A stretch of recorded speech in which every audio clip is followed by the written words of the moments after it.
In the intellectual history of the 20th century, few scientific publications have arrived with the seismic force of Edward O. Wilson's 1975 magnum opus, Sociobiology, the New Synthesis. This immense, encyclopedic work was at once a consolidation of a burgeoning field and a declaration of its imperial ambitions. It sought to do for social behavior what the modern synthesis of the 1930s and 1940s had done for organismal evolution, to unite a vast and disparate array of observations under the single, powerful explanatory umbrella of Darwinian natural selection. Wilson, a Harvard entomologist of global renown, proposed a new discipline that would systematically study the biological basis of all social behavior, from the colonial organization of Portuguese man-o'-wars to the intricate political alliances of chimpanzees. The book's ultimate and most explosive proposition, however, was reserved for its final chapter, where Wilson dared to extend this same analytical lens to the most complex and self-regarding of all social animals, Homo sapiens. The resulting firestorm of controversy,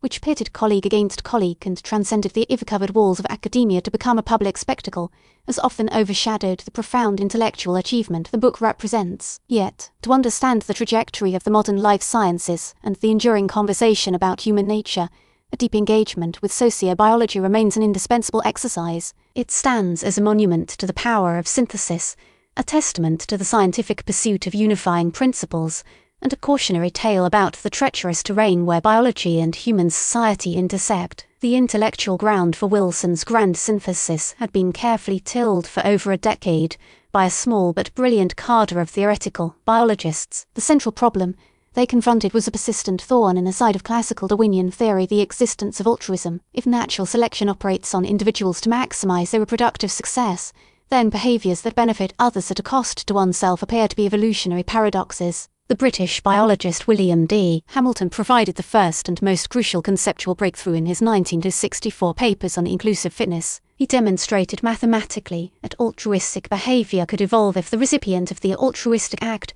was a genetic relative. Hamilton's rule, an elegant inequality stating that an altruistic gene will spread if the cost to the altruist, represented by C, is less than the benefit to the recipient, represented by B, multiplied by their coefficient of genetic relatedness, R, gave biologists a quantitative tool to understand the evolution of cooperation among kin. This concept of kin selection beautifully explained the most extreme forms of altruism, such as the sterile worker castes in eusocial insects like ants and bees, whose life's work is dedicated to assisting the reproduction of their queen mother. Complementing Hamilton's focus on kinship was the work of the American biologist Robert Trivers, who, in a series of seminal papers in the early 1970s, outlined theories of reciprocal altruism, parental investment, and parent-offspring conflict. Trivers showed how cooperation could evolve even among unrelated individuals through mutually beneficial exchange, and laid the groundwork for understanding the evolutionary dynamics of sexual selection and family life. The theoretical toolkit was further expanded by the application of game theory to evolutionary questions,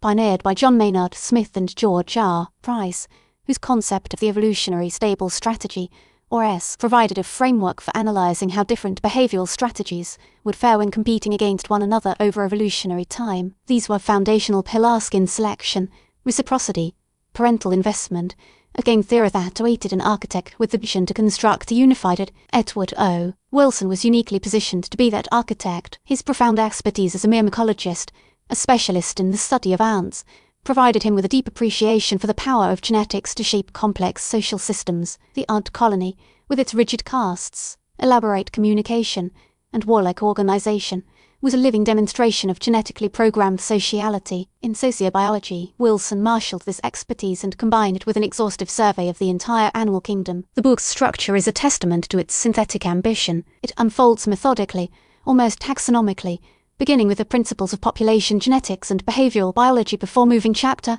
by chapter through the social species, from colonial invertebrates and social insects to cold-blooded vertebrates, birds, and mammals. For over 500 pages, Wilson builds his case, demonstrating with a wealth of examples how the new theoretical tools of Hamilton and Trivers could illuminate a vast range of social phenomena: territoriality, dominance hierarchies, communication systems, mating strategies, and parental care. The work is a masterclass in consilience, the jumping together of knowledge from different disciplines. He seamlessly integrates findings from ethology, ecology, and population genetics into a coherent whole, arguing that social structures are a form of biological adaptation, as finely tuned by natural selection as the anatomy of the eye or the efficiency of the wing. The sheer volume of evidence presented, the meticulous detail, the confident, authoritative prose create an overwhelming impression of a puzzle being solved, of disparate facts finally clicking into a grand, intelligible pattern. The book might have been received as a landmark achievement in zoology and consigned to the shelves of specialists were it for its first 26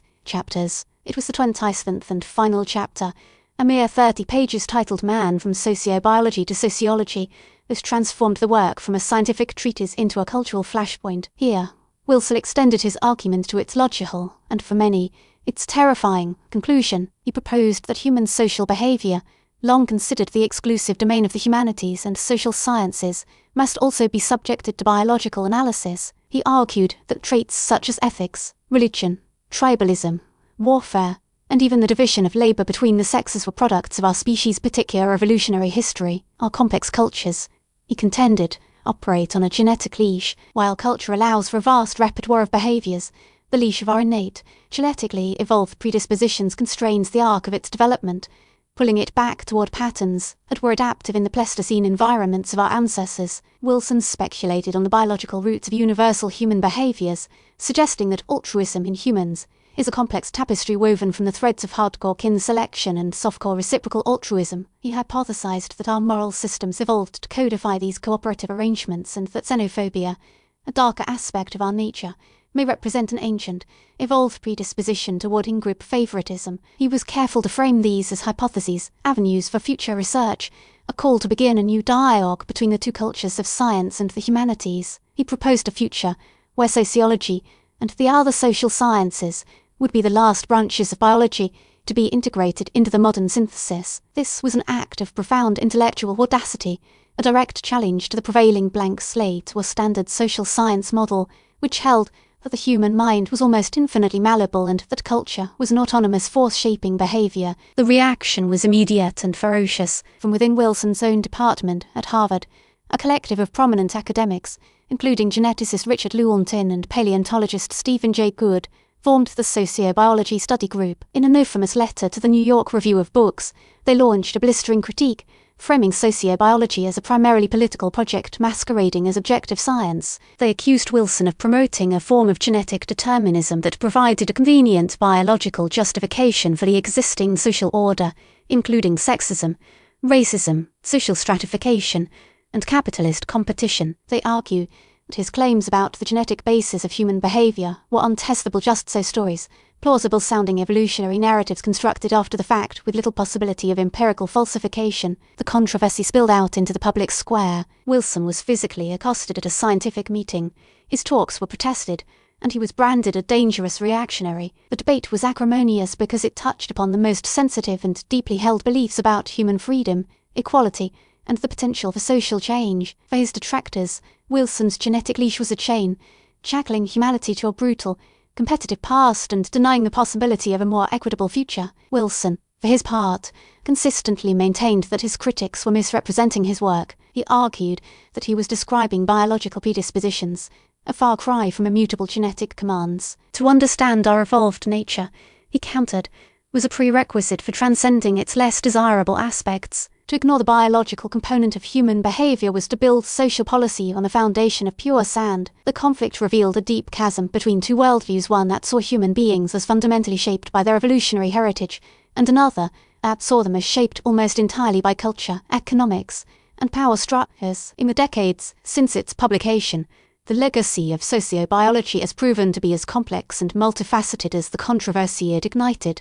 The term sociobiology itself, when applied to humans, has become so freighted with political baggage that it is now used with extreme caution. Yet, the core research program that Wilson championed has flourished, albeit often under a different name. The field of evolutionary psychology, which rose to prominence in the 1980s and 1990s under the stewardship of figures like Leda Kosmites, John Tooby, and David Buss, is in many respects the direct intellectual descendant of Wilson's project. Evolutionary psychologists focus on the evolved psychological mechanisms that underpin behaviour, a subtle but important shift in emphasis from Wilson's focus on behaviour itself. This new framing helped to sidestep some of the more pointed accusations of genetic determinism by focusing on the universal architecture of the human mind. The principles laid out in sociobiology have, in the meantime, become utterly foundational to the study of animal behaviour, behavioral ecology, and evolutionary anthropology. No serious student of animal societies today could proceed without a firm grasp of inclusive fitness and parental investment theory. The work of subsequent researchers, from Richard Dawkins, whose 1976 book The Selfish Gene brilliantly popularized the Genso view of evolution, to Sarah Blaffer HRDY, whose studies of primate infanticide and maternal strategies revolutionized our understanding of female reproductive behavior, builds directly upon the synthetic framework Wilson erected. His work forced a permanent and necessary re-evaluation of the role of biology in the human sciences, creating an intellectual space for fields like behavioral genetics, evolutionary medicine, and neuroeconomics. Sociobiology, the New Synthesis, endures as a work of monumental and polarizing genius. It was a book born of supreme intellectual confidence, an attempt to redraw the map of scientific knowledge and to claim vast new territories for evolutionary theory. Edward O. Wilson's grand ambition to unify the study of social behavior under a single Darwinian paradigm was both its greatest strength and the source of its most profound controversies. The initial synthesis was undoubtedly imperfect, and some of its specific claims about human behavior were speculative and have since been refined or discarded. The fierce, often personal, opposition it generated highlighted the immense difficulty of discussing human nature in a way that is both scientifically rigorous and politically sensitive. Nevertheless, the book accomplished its primary mission. It irrevocably placed the evolutionary origins of social behavior at the center of scientific discourse. It forced a conversation that, for all its discomfort, was essential for the maturation of both the life sciences and the social sciences. Even its most ardent critics were forced to engage with its central premise, thereby sharpening their own arguments and contributing to a more nuanced understanding of the intricate interplay between biology and culture. Sociobiology remains a landmark text, a powerful reminder that the most important scientific works are those that dare to ask the biggest questions, forcing us to confront the deepest and most challenging aspects of who we are. It stands not as the final word on the matter, but as the audacious beginning of a scientific inquiry that continues to shape our understanding of the animal kingdom and our own place within it.